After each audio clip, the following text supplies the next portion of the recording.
आज कक्षा 8 के लिए हम पढ़ेंगे उद्योग धंधे। पाठ 5 उद्योग धंधे। उद्योग धंधे क्या हैं, इसको समझने के लिए हमें सबसे पहले ये समझना पड़ेगा कि कृषि जब होती है, जब हम कृषि करते हैं तो कृषि के द्वारा हम खाद्यान्न वस्तुओं को उगाते हैं जो हमारे खाने में काम आती हैं।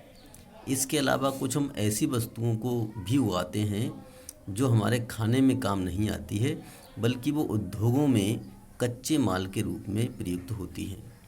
उद्योगों के द्वारा वस्तुओं को बनाया जाता है और कृषि में वस्तुओं को उगाया जाता है और उद्योगों में वस्तुओं को बनाया जाता है। कृषि उद्योगों को कच्चा माल उपलब्ध कराती है तथा उद्योग कृषि को पक्का माल जैसे यंत्र, रासायनिक खाद उपलब्ध कराते हैं। इस प्रकार कृषि और उद्योग एक दूसरे पर आश्रित हैं, यानी इन दोनों में एक बहुत बड़ा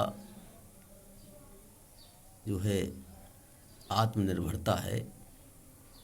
कृषि के लिए उद्योग आवश्यक हैं और उद्योगों के लिए कृषि।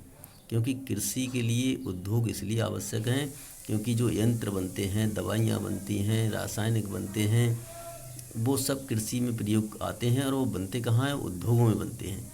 और उद्योग तब चलेंगे जब कृषि से कच्चा माल मिलेगा। जैसे चीनी उद्योग तब चलेगा जब गन्ना मिलेगा, कपड़ा उद्योग तब चलेगा जब कपास मिलेगा। तो इस प्रकार से कृषि और उद्योग एक दूसरे पर आश्रित हैं। उद्योगों की स्थापना उन स्थानों पर की जाती है जहाँ पर उनके लिए कच्चा माल मिल सके, यातायात की सुविधा हो सके और दूर संचार की व्यवस्था भी उपलब्ध हो। वहीं पर लोग उद्योग लगाते हैं। अब उद्योग हमारे यहाँ दो प्रकार के हैं, सार्वजनिक क्षेत्र के और निजी क्षेत्र के। सार्वजनिक क्षेत्र के उद्योग सरकार द्वारा लगाए जाते हैं और निजी क्षेत्र के उद्योग उद्यमियों के द्वारा, उद्योगपतियों के द्वारा लगाए जाते हैं।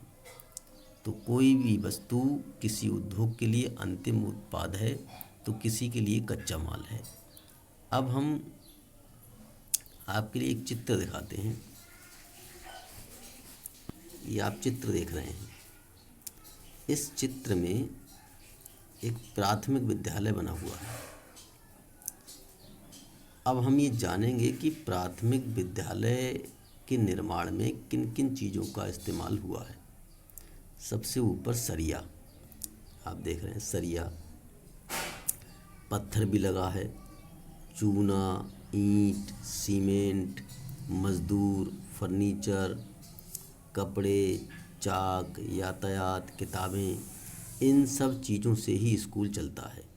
किताबें नहीं होंगी तो बच्चे पढ़ेंगे क्या, यातायात नहीं होगा तो बच्चे और अध्यापक आएंगे कैसे, चाक नहीं होगा तो लिखा कैसे जाएगा, कपड़े नहीं होंगे तो बच्चे पहनेंगे क्या ड्रेस, फर्नीचर जिन पर बच्चे बैठते हैं, मज़दूर जिन्होंने निर्माण में काम किया है, सीमेंट, ईंट जिससे विद्यालय बना है, चूना जिससे विद्यालय की रंगाई पुताई हुई है, पत्थर भी विद्यालय में लगा है और सरिया भी मजबूती के लिए लगाई गई है। तो इन सब चीज़ों से मिलकर हमारा विद्यालय बना है। अब हम ये जानने की कोशिश करेंगे कि सरिया आई कहाँ से, पत्थर, चूना, ईंट, सीमेंट, फर्नीचर, कपड़े, चाक, ये सब आए कहाँ से। ये सभी हमें प्राप्त हुए हैं उद्योगों के माध्यम से। उद्योगों के माध्यम से ही ये सभी वस्तुएं हमें प्राप्त हुई हैं और इसी से विद्यालय का निर्माण हुआ है। अगर ये सब चीज़ें ना होती तो विद्यालय का निर्माण नहीं हो पाता। इसलिए हमारे जीवन में उद्योगों का बहुत अधिक महत्व है और उद्योग और कृषि एक दूसरे पर आश्रित हैं। जितना महत्व उद्योगों का है उतना ही महत्व कृषि का है, क्योंकि अगर कृषि नहीं होगी तब तक उद्योग स्थापित नहीं हो सकते और जब तक उद्योग नहीं होंगे तब तक कृषि में कोई उन्नति होने की संभावना नहीं रहेगी। अब एक वस्तु को बनने, अब जैसे ईंटें हैं, ईंट को बनने के लिए चूना चाहिए और मिट्टी चाहिए तब ईंट बनेगी, जो ईंट उद्योग लगाया जाता है। सीमेंट को बनने के लिए चूना पत्थर चाहिए, सिलिका चाहिए, बॉक्साइट चाहिए, तब ये मिलकर एक उद्योग में सीमेंट का निर्माण होगा, सीमेंट उद्योग में। तो इस प्रकार से एक वस्तु को बनाने के लिए हमें कई चीज़ों को मिलाना पड़ता है, और उद्योगों के माध्यम से हम कल पढ़ेंगे विस्तार से।